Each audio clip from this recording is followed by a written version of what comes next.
I'd like for us to, all of us, take just a moment, not only today, but every day, to think about, remember, and thank those who are presently serving in the military today.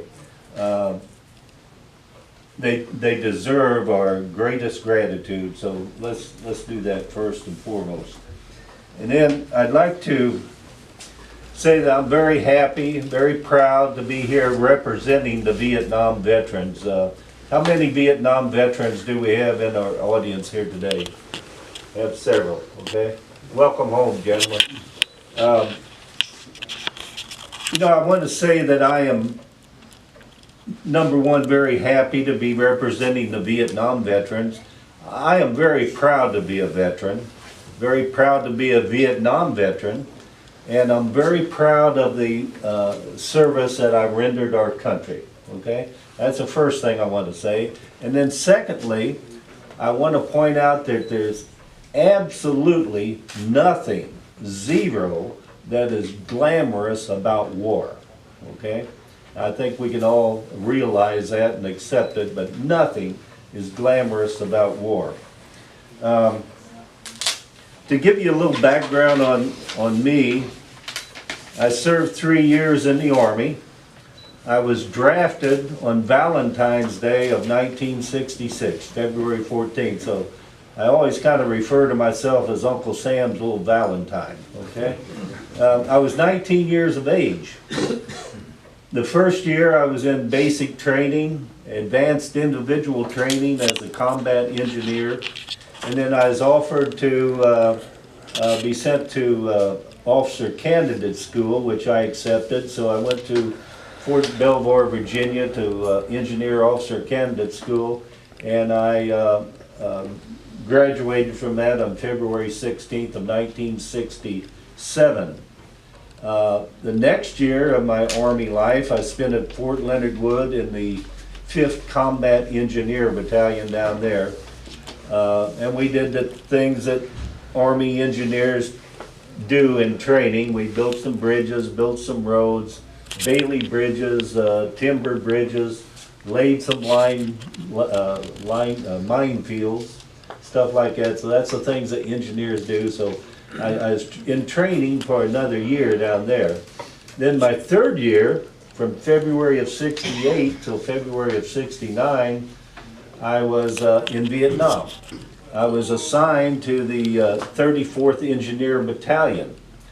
But while I was over there, I was a communications officer for the battalion. Then in the infinite wisdom of the Army, I was assigned as an ambush patrol leader with the 1st Infantry Division. I spent 90 days on that job. The next 30 days I was on a minesweep team, and then the rest of the time I spent as a company commander for the Construction Engineer Battalion. And the thing about that is I wasn't any different than any other rural working class young man, just like everyone here today that was drafted or enlisted in the Army at that time. So when I agreed to speak here today, I thought, well, I've been walking around now for 50 years and saying I'm a veteran, but I really don't know what the word means, so I better look it up. And so I looked it up, and the first thing they describe as a veteran is someone who is old and experienced. Well, I certainly qualify there because I am old, and believe me, I gained a lot of experience in Vietnam, as you all did. Secondly, it says it's a person of long service in some position. Well, I qualify for that also because in Vietnam, seconds can be a long time in one position. Okay, so we qualify there. And then the third, of course, it says one who has served in the armed forces. So, folks, I guess you're looking at a veteran standing up here today. And like I said, I wasn't any different than any rural working class young man at that time. we were strong, we were healthy, and not going to college. Okay, so college at that time, you know, you hear a lot of people talk about, well, only those who didn't go to college went to Vietnam, but and maybe they were not quite as up to standard as some other people. But at that time, in the environment I grew up in, and the environment that probably most of you grew up in, college was just a kind of out of the question for us young guys. You know, I grew up on a farm. I hauled hay in the summer and cut wood in the winter, and my parents didn't have any money. They were just working class folks, and I was the first one to graduate from high school in my family. I had an older brother. He dropped out of high school and joined the Marine Corps. He was in the Marine Corps for 9 years. Okay, so it was a big step ahead for me to even get out of high school. You know, the family just thought that was great. And then, like I said, when you got out of high school, you were expected to go to work and earn your own way, and which is what we did. So that's what worked out for me. Now, I did go to the local junior college up there, but my dad got sick. He hurt his back, couldn't work.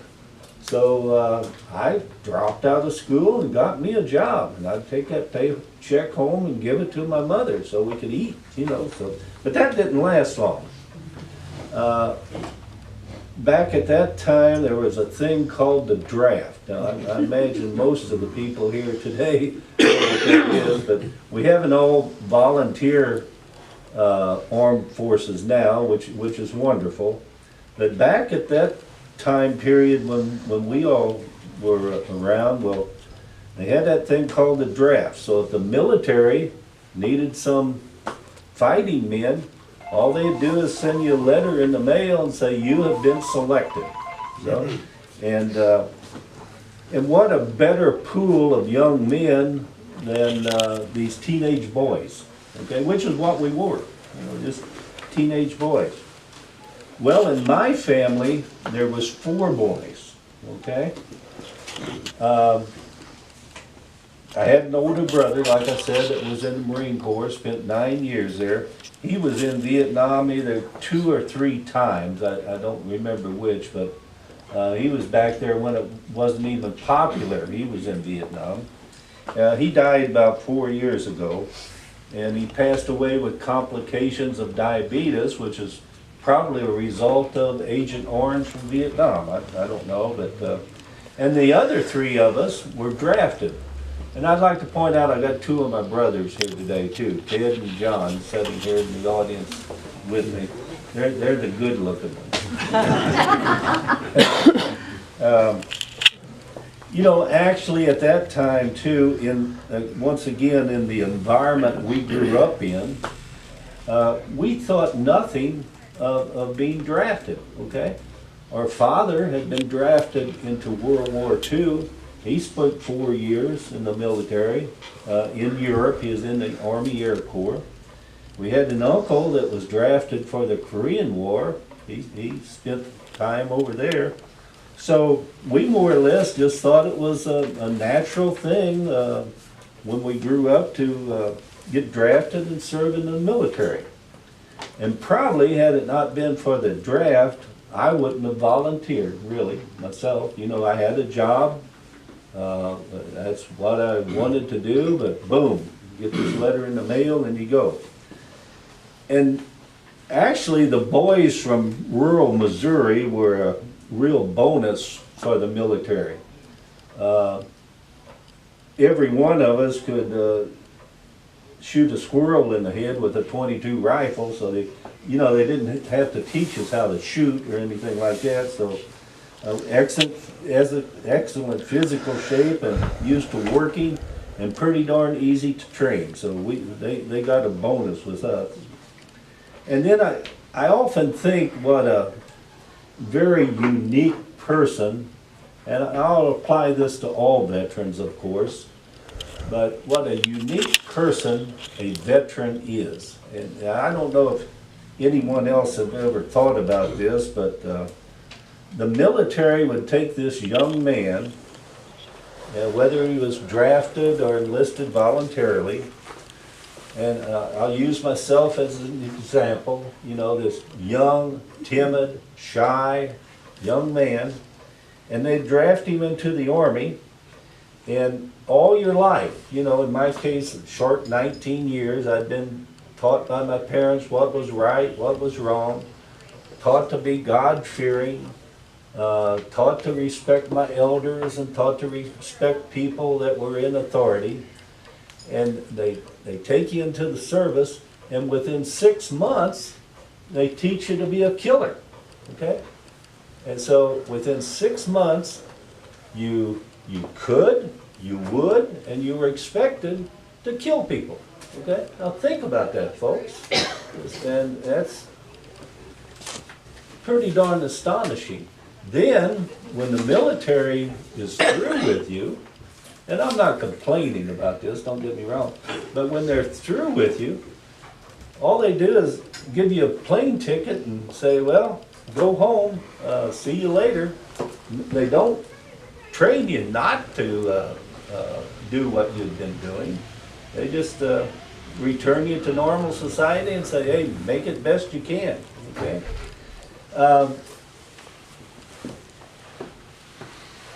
You know, when you get home, it's a tough thing, because I mean, you've been high on this energy that you were doing over in Vietnam. You know, so they send you home and did a pretty good job of getting home and returning to normal society. I know in my case, my family, my neighbors, my community, church, all helped me readjust to simulate myself back into normal society.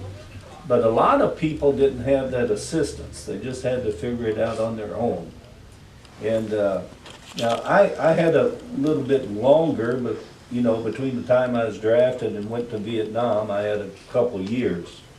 But my brother Ted, who's here in the audience, he got drafted in February of '69, and by July of '69, he was over in Vietnam, okay?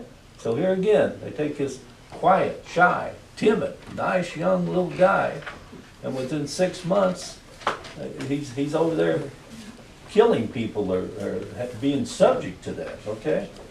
And then Brother John, he served 2 years in the Army also. He was along toward the end of Vietnam. He didn't have to go overseas to Vietnam. He got the good job. They sent him out to Colorado where they were destroying nerve gas.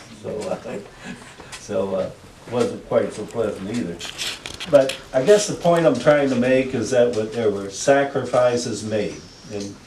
And again, not only for Vietnam veterans, but that's what we're here talking about today, but every one of you Vietnam veterans know that, you know, the pay was horrible.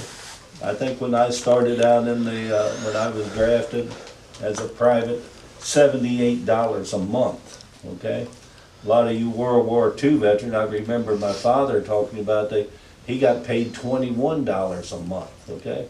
Well, you know, in 1966, $78 didn't go too far. I mean, they fed you, clothed you and stuff like that, but the pay wasn't real good. Then the other thing, you were away from home. Some of us, for the first time, you know, again, not like today. I mean, we grew up in the country, and gosh, we might, you know, we grew up in southeast Jefferson County, and we might make a trip down to the Potosi sale barn to sell some hogs or buy some cattle or something like that. Ted and John and I used to, every once in a while, one of the farmers would want us to take a load of cattle into the stockyards up in East St. Louis, but we never got to go on vacation. You know, the first plane ride I ever had was going to Vietnam. See, so things were quite a bit different back at that time. You was in a foreign land and there's no way out, okay? Remember my son went off to college and I told him, I said, well, Tony, I said, one thing about it, I said, if you don't like it, you can always come home. I've been places where you can't do that, okay? Here you are 18,000 miles away from home and you can't get back, okay? You have to stay there. The weather wasn't good. It was hot, humid, dusty, or monsoon rains, and the mud was a foot deep. Slept in a tent or on the ground. I remember when I got back from Vietnam in February of '69, about a month later, some of my high school buddies that for one reason or another didn't have to go to service, they called me up and asked me if I wanted to go camping with them. Okay? Well, you know, I'd spent the last year living in a tent or on the ground, one of the two. Okay? Now, I didn't want to be rude, but I darn sure didn't want to go camping. And yet to this day, I don't like to camp. Okay? I don't like inconveniences of any kind. The showers were cold. When you could get a shower, it was cold. Let's say the food wasn't your mother's home cooking, okay? And if you could get a hot meal, it sure wasn't your mother's home cooking. And then a lot of times we had to eat the old sea rations, and my favorite thing in sea rations was the ham and lima beans. So you know the rest of it couldn't have been any good, right? So lot of sacrifices made like that, and I mean, you guys, I guess any veteran can tell you this, but the Vietnam veterans can also tell you that a lot of sacrifices were made just from personal comforts, you know. Also, you were scared, okay? And I don't mean just a little bit scared. You were heart-stopping scared, okay? I often tell my wife how nice it is to be able to go to bed at night and be relatively certain that a mortar round or a rocket-propelled grenade is not going to drop through the roof or explode in your backyard. Okay, now, folks, think about that. Think about how lucky we are that we can do that. And then I always remember being sleepy, absolutely all the time being deprived of sleep. And yet today I can lie down any place, anywhere, and take me a nap, and my wife says, how can you do that? Well, you've been in a position where you had to do it sometime or other before. So there's a lot of sacrifices made like that, and then I refer to these as collateral sacrifices, and I don't know if everyone thinks of this or not, but again, 4 boys in our family, all 4 of them were sent off to the military, and the parents made a sacrifice there too, okay? Did you ever think about the psychological sacrifices that the parents made in this situation? Now, here again, us guys were young, strong, boy, we thought we were really something, but the mothers and fathers back home had to sacrifice also, okay? And I know for me, for example, again, I got home in February of '69, about a week later, Brother Ted got drafted, had to go off, and that affected me psychologically because I knew he was going to have to go to Vietnam, and I knew what a hellhole that was, okay? And that affects a guy psychologically on something like that. So you have that, what I call collateral damage. Now, fortunately, none of the Becker boys were physically injured during the time we were in service in Vietnam. I don't think we were mentally damaged, although I sometimes quibble about that when I talk with my 2 brothers. I don't think we were But we were lucky, okay?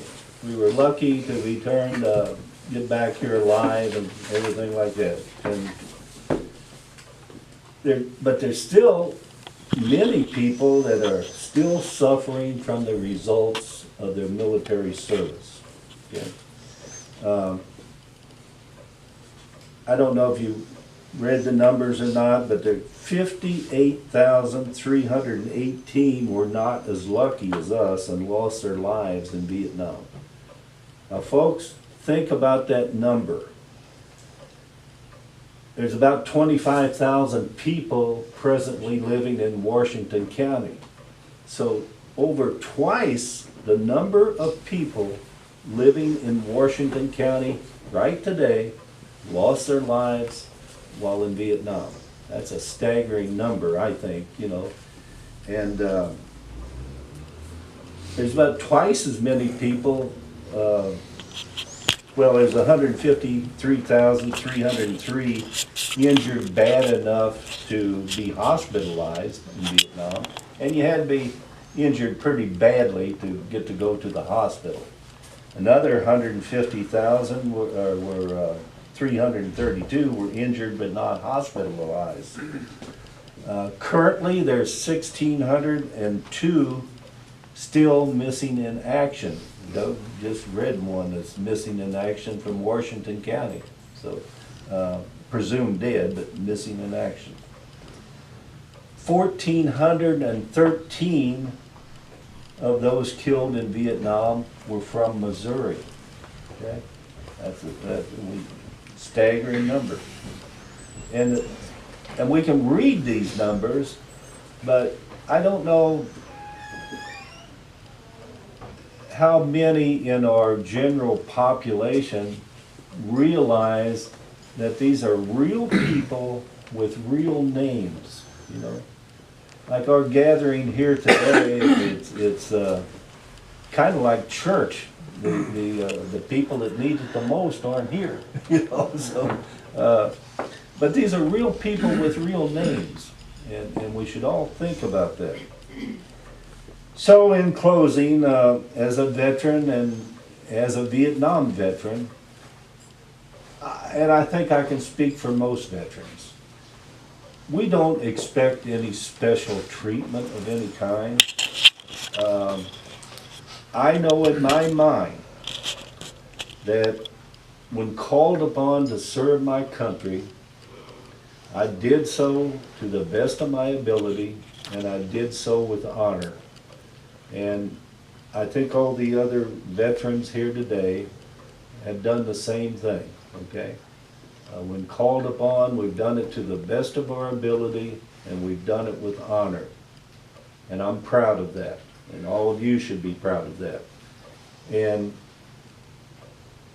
as citizens, and I wish there were more young people here, because I think they should think about not only Vietnam, but the people that are serving today. But I want to say, you know, especially for the young people, if they see some old gray-haired, maybe slightly overweight, old man limping around, it might be worth their while just to stop and ask him about. We all have a story to tell. Every one of us here have a story to tell. We'd be happy to express that story to these young people if they would just listen, okay? So, glad to be here representing the Vietnam veterans today, and thank you very much.